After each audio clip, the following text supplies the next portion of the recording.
Como ya habéis visto en el día de ayer, uno de los objetivos marcados dentro de estos seminarios y encuentros pues es también la difusión de la cultura y la difusión de la investigación.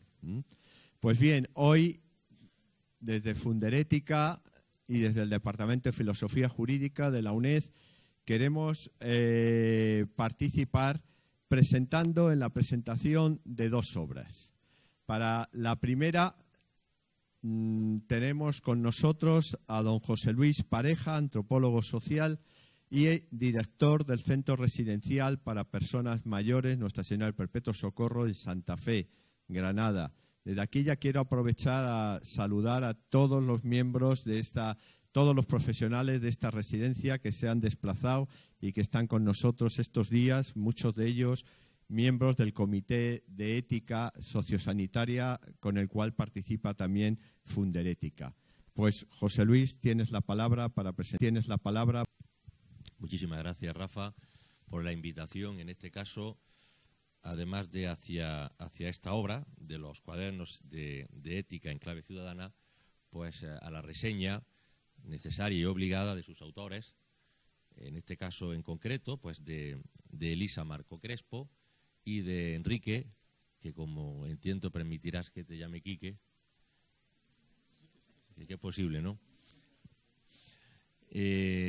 Los cuadernos de ética en clave cotidiana son unas publicaciones periódicas que tiene a bien editar Funderética para todos los que tenemos una preocupación, una ocupación en los ámbitos que conciernen y que tienen que ver o que tienen estrecha relación con la ética. En concreto, presento de Quique, pero yo os diría que son muy interesantes los cuadernos porque abordan desde, como he dicho antes, el marco de la ética, temas tan fundamentales como pueden ser la escuela, temas tan fundamentales como pueden ser la explotación de las mujeres, las esclavas sexuales, la prostitución, temas tan importantes como pueden ser también las personas, en este sentido las personas mayores, y lo que también tiene que ver con la familia, la ética familiar. Entonces decía que esta obra en concreto es importante, es muy interesante que yo pueda dedicar unas palabras, pero quiero también hacer constar toda la colección que en este sentido viene llevando a cabo, difundiendo Funderética. Es un libro que se lleva a cualquier sitio y que se lee rápido, porque además es una constante por parte de los autores hacerlos en un lenguaje perfectamente asumible. No es un lenguaje técnico, no es un lenguaje en el que predominan las citas. No. Es un lenguaje de, como bien dice, en clave cotidiana. Hablamos de muchas cosas y a veces es muy bueno que no perdamos la orientación, el rumbo de lo que implica en esta sociedad que habéis estado antes hablando, pues algo a veces tan difuso como es la ética. En este caso en concreto, hablar de los autores es hablar de Elisa Marco, que ella junto con Quique son los dos profesores en este sentido, en la Universidad Cardenal Herrera. Ella en concreto del ámbito del periodismo, muy implicada también, de hecho ella es doctora también en periodismo, muy implicada también en todo lo que es, incluso en su asignatura que imparte, una de las asignaturas que imparte en la facultad, en este caso es responsabilidad social corporativa. Sobre Quique, amén de lo que ya se ha dicho antes y que entiendo que habéis estado muy atentos y lo sabéis, yo quiero añadir una serie de cosas, insisto, al margen de sus licenciaturas, etcétera, y es su implicación en lo que significa la problemática de la economía, vamos a llamarlo así, aplicada a los desfavorecidos. Se habla de pobres, me gusta a mí hablar en este caso de empobrecidos. Él es especialista en pobreza, exclusión y ética económica, coordina el Foro Creyente de Pensamiento Ético Económico y en este caso además es colaborador en el desarrollo de evaluaciones éticas para las empresas, que es una de las claves que tenemos en esta guía. Y ahora también lo diré brevemente. Quiero también señalar que Quique dirige el Observatorio de Investigación sobre Pobreza y Exclusión de la Comunidad Valenciana, en el cual forman parte diversas instituciones, Cáritas, etcétera. Cuando hablo de Cáritas hablo también que es, en este sentido, es miembro del Consejo Científico de FOESA. La Fundación FOESA pertenece a Cáritas y evidentemente es un marco de referencia absoluta para toda la población, sobre todo en este caso todos los que están interesados en temas sociales, sobre todo lo que son los informes sobre situación social.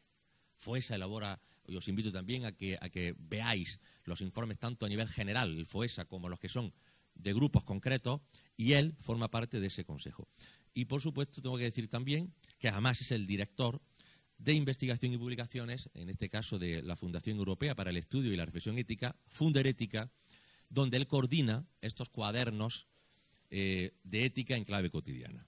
Dos notas prácticamente muy simples. Se han estado hablando aquí en este foro, ¿no? Y se han hablado de conceptos que quizás os van a sonar ahora, ¿no? Lo que es en ese sentido la función social de la empresa. ¿Qué es la función social de la empresa? Quique, en este sentido, lo aborda junto con Elisa, y ellos vienen a decir que no es suficiente la función social de la empresa, porque a final de cuentas lo que está es utilizando, quizás siendo un poco mal pensados, elementos de marketing, aprovechar la solidaridad o la concepción de esa solidaridad para conseguir al final aumentar una cuenta de resultados.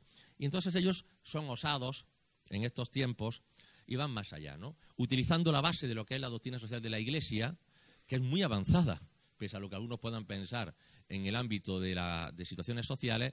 Ahí tenemos las últimas palabras del Papa Francisco hace menos de una semana, cuando decía que las empresas no deben existir para ganar dinero, porque corren el riesgo de usar mal el dinero, mal la honestidad y mal la fraternidad. Entonces ellos dos avanzan y lo que nos hacen es una propuesta diferente. Vienen a decir, no nos quedemos solo en esa responsabilidad social, no. Tenemos que avanzar y lo que hay que es pasar de esa responsabilidad social corporativa, ¿verdad? Lo que tenemos que hacer es pasar a la función social de la empresa. Y la función social de la empresa es un concepto amplio, pero muy bien explicado aquí, de una forma muy breve, que alguien dirá, bueno, ¿y esto cómo se consigue? ¿No? Es decir, si nos estás proponiendo cambiar el modelo, ¿cómo se consigue? Bueno, mediante lo que ellos, en este sentido, denominan el desarrollo de evaluaciones éticas para las empresas, que implica, de primera base, un cambio de mentalidad y un cambio de las estructuras. Es posible, porque además ellos los exponen aquí, mediante ese sistema de evaluación que establece 3 niveles, básico, medio y avanzado, y en donde además se abordan todas las facetas que envuelven a una empresa, tanto internas como externas. Pues hablamos de lo que son los productos, los servicios, los proveedores, los clientes, los accionistas, los directivos, los trabajadores, el entorno, las finanzas. Haciendo esa especie de checking, se puede llegar a establecer un itinerario para conseguir que se produzca, como he dicho antes, ese cambio de mentalidad y ese cambio de estructuras. Insisto, mediante el instrumento, que es muy original, muy interesante, como he comentado antes, de las evaluaciones éticas a las empresas. No sé si lo he dicho bien. ¿Lo has escrito tú? Creo que he dicho todo lo que tenía que decir. Vale, pues simplemente añadir a lo que ha comentado. Cuando la filosofía empresarial es la que antes ha nombrado Miguel, es decir, que la prioridad de la empresa es maximizar el beneficio para propietarios o accionistas, y eso no es que sean todas las empresas, hay muchas empresas que no tienen esa prioridad, pero es algo que se ha generalizado bastante y que aparece dentro también del corpus económico y empresarial, aparece como el único objetivo. Cuando ese es el objetivo final de una empresa, las cuestiones sociales, éticas, etcétera, se quedan en una segunda escala. Por lo tanto, solamente se abordan en la medida que me ayudan a maximizar el beneficio. Si no puedo maximizar el beneficio, no las hago. Es decir, cada vez que hay un dilema ético entre maximizar beneficio para accionistas, solo para accionistas o propietarios, y alguna cuestión que veo que no es correcta desde el punto de vista ético, desde el punto de vista social, siempre gana la prioridad, que es la maximización de beneficios. A partir de esta constatación y de que hay mucha gente que empieza a ver las empresas de una manera errónea como entidades que no son buenas para la sociedad, etcétera, y que empiezan a rechazar porque dicen, oye, cada vez que hay aquí un dilema ético, están yendo en contra de la ética y solo priorizando el beneficio. Aparece la responsabilidad social empresarial, que está muy bien y que intenta cubrir esos huecos. Pero, desgraciadamente, o desde nuestro punto de vista, la responsabilidad social empresarial se queda corta. ¿Por qué? Porque mientras la responsabilidad social empresarial me ayuda a los beneficios o no entorpece esos beneficios, no hay problema. Pero cuando hay dilema ético, volvemos a dejar la responsabilidad a un lado para poner los beneficios por encima. Y en ocasiones hasta se utiliza la responsabilidad social empresarial como una ética, como una estética, no más que ética, como una cuestión estética o de publicidad para conseguir que se venda. ¿Qué es lo que pensamos nosotros después de haber trabajado en MBAs, ¿no? en cursos de másters de Business Administration, de directivos, etcétera? Lo importante de las empresas, ¿por qué queremos que haya empresas? Si alguien le pregunta, ¿por qué quieres que haya empresas? Y nosotros lo hemos hecho con directivos de empresas, de grandes multinacionales, etcétera. Normalmente casi nadie te dice, porque así hay gente que puede ganar dinero en las acciones y tal. Te dicen, queremos que haya empresas porque hacen bienes y servicios que son útiles a la sociedad, porque nos permiten ganarnos la vida, tener un empleo, ganarnos la vida, hacer algo útil para la sociedad, trabajar con otros, y porque además desarrollan el entorno, desarrollan la sociedad, pueden ayudar a utilizar de una manera eficiente los recursos y, por lo tanto, no tener que utilizar tantos y ser ecológicamente responsables, etcétera. Y esto es lo importante de las empresas. Nosotros lo que estamos diciendo es que eso, que es la función social de la empresa, tiene que pasar a un primer lugar. Si antes teníamos unos beneficios en un primer lugar y la función social al servicio de los beneficios, nosotros lo que proponemos es decir, no, tenemos que poner la función social por delante y la necesaria rentabilidad, porque evidentemente una empresa si no tiene rentabilidad no funciona, por detrás. De manera que esa rentabilidad que tenemos que conseguir esté al servicio del principal objetivo. Y proponemos ahí una manera de hacerlo. Esto no es que sea novedoso. Hay muchas empresas en España que lo han hecho y que lo hacen. ¿Por qué? Porque hay mucha gente que monta empresas no para maximizar sus beneficios o para tener el máximo beneficio, sino para ganarse la vida. No es lo mismo montar una empresa para ganarse la vida que montar una empresa para que los propietarios tengan el máximo de beneficios y ganen más. Por lo tanto, lo que estamos dando es una vuelta o, de alguna manera, recuperando cosas que se han hecho durante mucho tiempo y diciendo, tenemos que poner la función, lo importante de las empresas es la función social y la rentabilidad que es necesaria tiene que estar al servicio de. Y hemos puesto una metodología. Y me callo. Muchas gracias. Ahora tiene la palabra la profesora Ana María Marcos del Cano, catedrática de Filosofía del Derecho y directora del Departamento de Filosofía Jurídica de la Facultad de Derecho de la UNED. Ana, tienes la palabra. Bueno, muchísimas gracias, Rafa, por haberme invitado a este acto aquí en la Universidad Complutense y también buenos días a todos y a todas. Cuando a una se le encarga la grata tarea de presentar un libro, y además un libro de un amigo y de una persona muy valiosa desde el punto de vista académico y personal, pues tiene como varias opciones. Yo he elegido hoy una de ellas y creo que puede hacerlo como más no sé, como más dialogal, más llevadero también por el tema también que nos ocupa, ¿no? Por un lado voy a hablar un poco de Graciano, que está aquí a mi derecha, y después vamos a tener un debate, diálogo sobre lo que él trata de exponer de una manera muy brillante en el libro que tenemos aquí. Bueno, Graciano, aparte de ser un amigo y un académico en el área de la filosofía, es catedrático de ética en la Universidad Complutense de Madrid. Ha colaborado con nosotros, con el Departamento de Filosofía Jurídica en la UNED, con varios proyectos, el proyecto de voluntades anticipadas, proyectos de derecho a la salud, etcétera. Además, él es director del Grupo de Investigación de Ética, Política y Derechos Humanos. También ha sido director del Departamento de Filosofía del Derecho Moral y Política 2 entre 2006 y 2014 de Facultad de Filosofía. También imparte su docencia como coordinador del Máster de Estudios Avanzados de Filosofía y desde su implantación hasta 2014 es también director del programa de doctorado de Filosofía Práctica hasta su extinción en 2016. Bueno, aparte de esto, ha escrito muchos artículos, tiene muchos libros, en revistas también especializadas, pero yo lo que me caracteriza a Graciano es su constante preocupación por la ética y su influencia clara de Emmanuel Levinas, sobre el que ha trabajado y tiene muchas publicaciones, y que eso también le ha marcado en su visión acerca de la ética. ¿Y por qué digo su constante preocupación por la ética?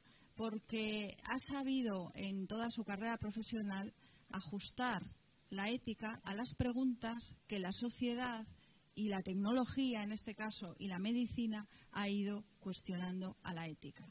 Y en ese sentido, este libro que tenemos aquí, Bioética, un nuevo paradigma de ética aplicada a ética de la vida digna, es, digamos, el resultado de muchos años de investigación, y además creo que es un libro que es interesante leerlo y es interesante tenerlo entre manos porque nos trae un nuevo paradigma de la bioética.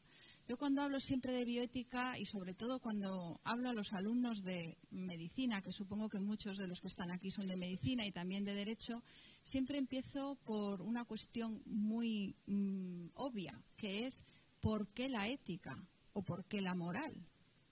Y al final lo que vengo a decir es que necesitamos al menos que la pregunta surja en nosotros.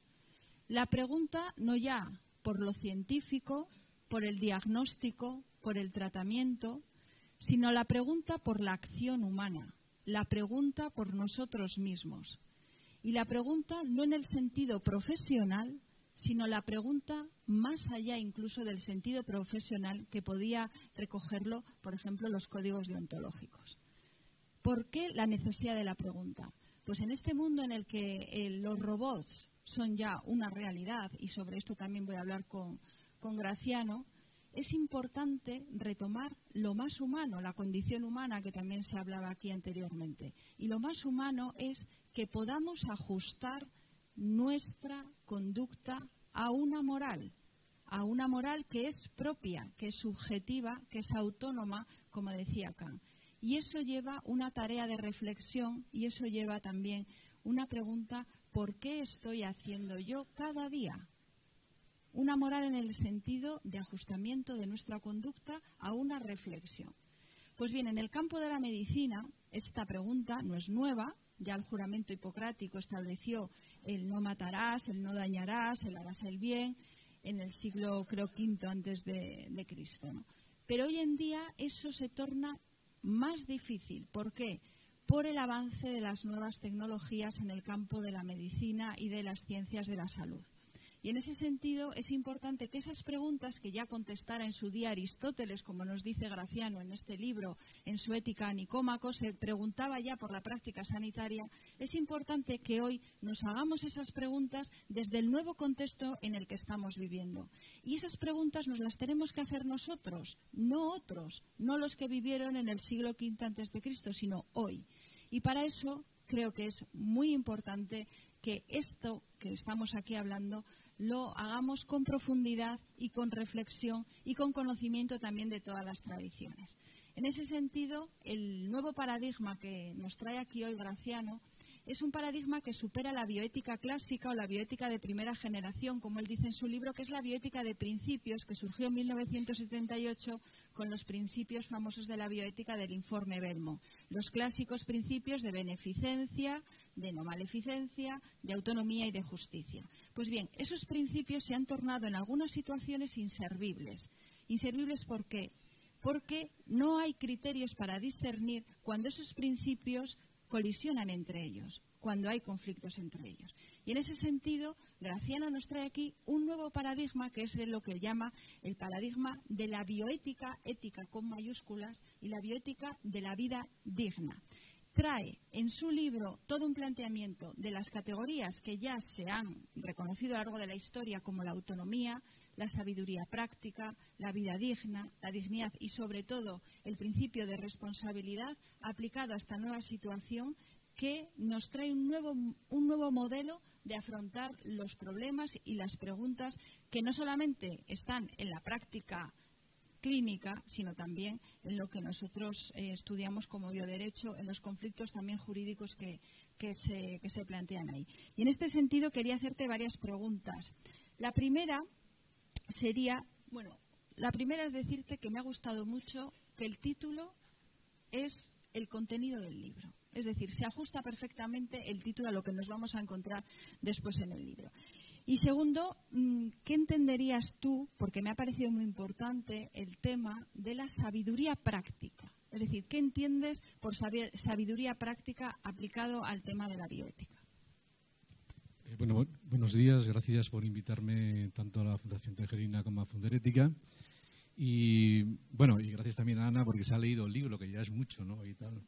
Es un libro a veces un poco difícil, pero yo creo que es un ensayo. Es un ensayo en el cual yo me he estado dándole vueltas mucho tiempo, llevo muchísimos años dándole vueltas a la bioética, y yo quería incorporar algo distinto, no por ser distinto, sino porque me parecía que la bioética había sido un referente para todas las éticas aplicadas y por consiguiente era importante meter en vereda la bioética porque de esa manera metía en vereda a todas las éticas aplicadas a continuación. A mí me parece que es un error hablar de éticas aplicadas y no del genérico ética aplicada. Y por consiguiente, darse cuenta de que la aplicada es un adjetivo y el sustantivo es ética. Y por consiguiente, es importante tener esta cuestión. Entonces, el libro contiene fundamentalmente como dos aspectos fundamentales. El primero es el ver un poco qué ha pasado con la bioética. Porque, insisto, es el referente de todas las éticas aplicadas, en mi modo de ver. ¿Qué ha pasado con la bioética? La bioética ha tenido como tres momentos, ¿no? El momento de la iniciación, que ayer lo vimos con James y mucha más gente, un comienzo brillante, interesante. Siempre que se comienza una cosa, pues es como muy majo el hacerlo. Ha habido otro momento después de cierta cadencia, bueno, aplicativa, es decir, puesto que la bioética es un saber, pero lo que tiene que hacer es tener unos principios a disposición para aplicarlo a los casos y, por consiguiente, es una posición de tranquilidad, por decirlo de alguna manera. Y en el año 90 y tantos se comienza a hablar de la ruptura de lo que llaman ellos la pax bioética. Es decir, se ha roto la paz en la bioética y se ha visto que fundamentalmente a la bioética era una cuestión de aplicar medios o principios a casos generales y que no servía para muchas cosas para las cuales debería servir. Y entonces, en ese contexto es donde comienza a plantearse una revisión de la bioética que justamente es de donde yo arranco para superar desde el propio interior de la bioética, pasar a otro tipo de bioética en donde la palabra bios tenga un sentido. La palabra bios significa en griego vida, aunque en griego se dice de dos maneras vida. Se dice soes, y de ahí viene zoológico, y también bios biu. Entonces, en ese contexto es donde yo he trabajado esto, ¿no? ¿Cuál es el elemento clave que une las dos cosas? El concepto de sabiduría práctica. ¿Sabiduría práctica qué es? Pues viene de Aristóteles y en realidad se ha confundido práctica con aplicada. Y no es correcto. A mí me parece que es una confusión que los éticos, si para algo servimos, es para deshacer ciertas confusiones, ¿no? Antes me he hablado sobre el altruismo, me gustaría haber dicho 3 palabras sobre el altruismo. Pero, en fin, yo creo que es importante esta labor un poco clarificadora de la ética. Es decir, ¿qué quiere uno decir cuando dice algo? Entonces, en ese contexto, la sabiduría práctica, la aplicación es una parte de la praxis, pero no es toda la praxis, ¿no? Y en ese sentido, desde ahí yo recoloco otra vez el tema de los fines de la medicina como elemento clave de legitimación de cualquier inserción en la práctica clínica, etcétera.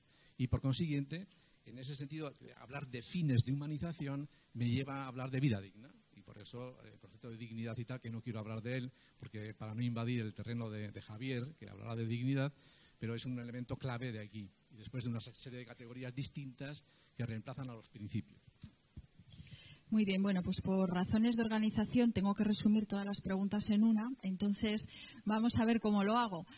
A mí, otra de las cuestiones que me ha llamado la atención, y te prometo, Rafa, que voy a resumir, es que apelas al humanismo. ¿Y cómo lo apelas? Además, apelas al humanismo como una necesidad que incluso ya desde la ética y desde la filosofía hay veces que los mismos expertos han dejado de lado. Pues por las filosofías más positivistas, por otro tipo de filosofías como es la filosofía del lenguaje, que es una filosofía más analítica.